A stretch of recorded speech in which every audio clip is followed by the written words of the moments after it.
Kota apa di sini? Jakarta. Maka dia akan sampai ke Jakarta. Dia akan sampai ke Solo. Dia akan sampai ke Makassar, ke Surabaya. Dia akan sampai ke Medan. Dia akan masuk ke Kota Padang. Dia akan masuk ke kota-kota besar di muka bumi. Di setiap negara ada berapa kota-kota besarnya. Dia akan masuk. Sementara penduduk-penduduk yang ada di dusun-dusun, di kampung-kampung, di lembah-lembah, di bukit-bukit, malah akan turun dari persembunyian mereka, keluar dari persembunyian mereka, menuju ke titik koordinat di mana Dajjal ada di kota mereka. Dan mereka langsung sujud menyembah Dajjal. Dajjal itu membawa kesaktian, sihir, dan kekuatan magic yang tidak terkalahkan, yang menjadikan seluruh dukun dan ahli-ahli sihir satu bumi sujud menyembah Dajjal. Jadi ketika dia masuk ke sebuah kota, sihirnya langsung disebarnya, magicnya langsung disebarnya. Orang-orang yang ada bersembunyi, kalau dia tidak mengetahui trik-trik supaya terlindungi dari kekuatan sihir dan magicnya Dajjal, maka dia akan merasa tersedot keluar dari persembunyiannya untuk bertemu dengan Dajjal. Ada beberapa petunjuk Nabi agar kamu selamat dari Dajjal. Yang melakukan ini, dia pasti selamat. Yang melakukan ini, pasti dia akan selamat. Dia melakukan ini, maka Allah akan menjaganya. Ini yang perlu Bapak Ibu pelajari nanti ya. Kalau seandainya sempat waktu kita teruskan nanti. Kalau nggak sempat, harus Bapak Ibu dengarkan kajian saya lengkap di Uzma Media TV Channel. Uzma Media TV Channel. Ustadz Zulkifli Muhammad Ali ya. Di YouTube itu nih, nanti buka media kami.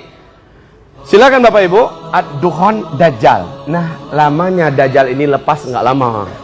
Dia hanya lepas selama 1 tahun, 2 bulan, 2 minggu. Dajjal pun berakhir. Bagaimana cara berakhirnya?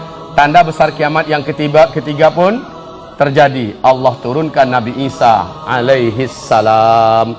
Ijma' para ulama ahlus sunnah wal jamaah mengatakan Isa dengan ruh dan jasadnya sekarang ini masih ada di langit dunia. Waktu Nabi Isra dan Mi'raj masih ketemu dengan Nabi Isa di usia dia dulu diangkat. Masih muda Nabi Isa sampai sekarang. Isa nanti akan turun, Dajjal dibunuh oleh Nabi Isa. Matilah Dajjal. Para pengikut bala tentara Dajjal akhirnya lari tunggang langgang dari kalangan Yahudi. Mereka bersembunyi, kemana saja mereka sembunyi. Alam tempat mereka bersembunyi itu Allah izinkan berbicara. Ya Muslim, hada Yahudiyu warai ta'ala faktulhu. Hai Muslim, sinilah. Ada Muslim di belakang saya, lagi sembunyi di belakang saya. Sini, tangkap, bunuh dia. Allah mengizinkan alam berbicara. Jadi saat itu seluruh orang Yahudi di muka bumi, kata Rasulullah, habis sehabis-habisnya. Satu-satunya yang tidak akan berbicara ketika saat itu adalah pohon gharqad. Illal gharqad, kata Nabi, fa innaha syajarul yahud, kecuali pohon gharqad. Maka pohon gharqad itu adalah pohonnya Yahudi. Untuk pengetahuan Bapak Ibu semua, dari sejak 13 tahun yang lalu, Robi Yahudi di Israel sana telah mewajibkan para perdana menteri yang naik untuk menanam pohon gharqad sebanyak-banyaknya.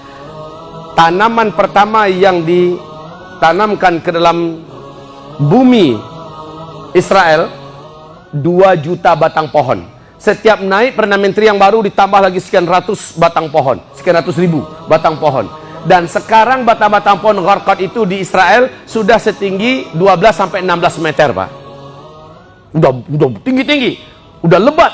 Kaum muslimin yang kami muliakan, dan Nabi Isa bersama Imam Mahdi akan menghabisi orang-orang Yahudi, termasuk yang ada di pohon-pohon gharqad bersembunyi. Ya kan udah ketahuan dulu dari hadisnya kan. Oh, persembunyian terakhir mereka adalah di kebun-kebun pohon gharqad. Ya sudah, tinggal pergi ke sana. Memang lihat banyak yang bersembunyi di situ. Habis dah kutu-kutu Yahudi diselesaikan. Selesai tanda besar kiamat yang keempat. Apa dia tanda besar kiamat yang keempat? Lepaslah Ya'juj dan Ma'juj. Ya'juj dan Ma'juj. Siapa Ya'juj Ma'juj ini? Sama dengan Dajjal. Cuma kalau Dajjal satu orang laki-laki. Kalau Ya'juj dan Ma'juj, Nabi mengatakan hidungnya pesek-pesek, warna kulitnya kuning keputih-putihan, matanya sipit-sipit, mukanya kayak tempayan yang kena apa? Kena ketok, ya. Iya, remek. Ya. Ya'juj dan Ma'juj ini kata Rasul nanti akan keluar di akhir zaman setelah Nabi Isa alaihissalam turun, dan kerjaan Ya'juj cuma satu, membunuh. Siapapun manusia selain ras mereka yang mereka temukan pasti mereka habisi. Cara selamat daripada Ya'juj dan Ma'juj kata Rasulullah cuma satu, larilah dan bersembunyilah dari Ya'juj Ma'juj, cuma itu. Dan Ya'juj dan Ma'juj juga tidak mau repot-repot sampai nyari ke lubang-lubang, nyari ke gua-gua, nggak mau Ya'juj Ma'juj. Jumlah Ya'juj dan Ma'juj saat itu kata Rasulullah membungkus seluruh bumi. Dalam setiap 1000 orang manusia, 999-nya Ya'juj dan Ma'juj. Satunya kalian bisa melawan mereka enggak? Sementara ketika itu sudah zaman tidak ada teknologi. Berarti pedang dengan pedang, kalau melawan percuma. Sedangkan Nabi Isa saja disuruh oleh Allah, "Hai Isa, larilah engkau, bawalah orang-orang beriman bersamamu ke atas gunung Tur Sina." Maka di sana Nabi Isa dan Imam Mahdi kayak terkepung bersama orang-orang beriman kelaparan di atas gunung Tur Sina. Kenapa dari gunung itu? Sejauh mata memandang seluruh gurun Sahara yang ada, Ya'juj Ma'juj semua, saking banyaknya Pak. Ya, Ya'juj dan Ma'juj habis langsung. Caranya Allah langsung yang mematikan mereka serentak dengan kuman-kuman, bakteri-bakteri dan ulat-ulat yang datang menggerogoti tubuh mereka serentak, kayak listrik satu Jakarta dimatikan langsung dari gardu induknya, langsung mati serentak. Bumi ini busuk dengan bangkai Ya'juj dan Ma'juj. Nabi Isa berdoa, "Ya Allah, tidak ada daya dan kekuatan bagi kami untuk membersihkan bumimu ini dari bangkai-bangkai Ya'juj dan Ma'juj.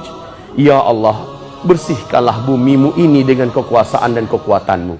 Maka kata Rasulullah, mendadak langit yang terang benderang menjadi gelap gulita seperti tengah malam. Terang benderang siang hari, langsung gelap gulita seperti tengah malam. Tidak ada setitik pun cahaya matahari lagi yang masuk. Ada apa ternyata? Dari langit, burung-burung yang sangat banyak sedang menukik menuju ke arah bumi.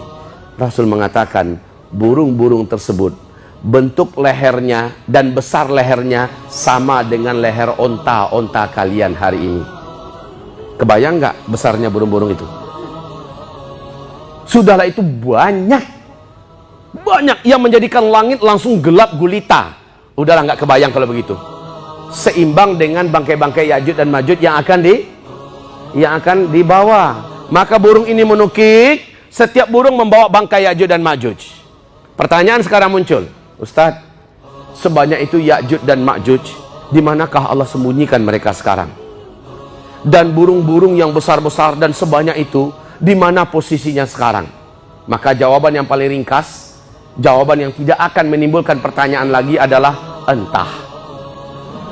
Allahu a'lam. Saya nggak tahu. Berkaitan dengan Ya'juj Ma'juj akan muncul jumlahnya sebanyak itu, hadisnya sahih. Berkaitan dengan burung yang nanti akan datang menukik ke arah bumi menyebabkan langit menjadi gelap gulita, hadisnya sahih. Tapi di mana Ya'juj dan Ma'juj pastinya sekarang Allah sembunyikan. Di mana dan bagaimana burung-burung itu sekarang Allah sembunyikan, itu bukan urusan saya. Saya nggak tahu, titik. Jadi jangan tanya lagi.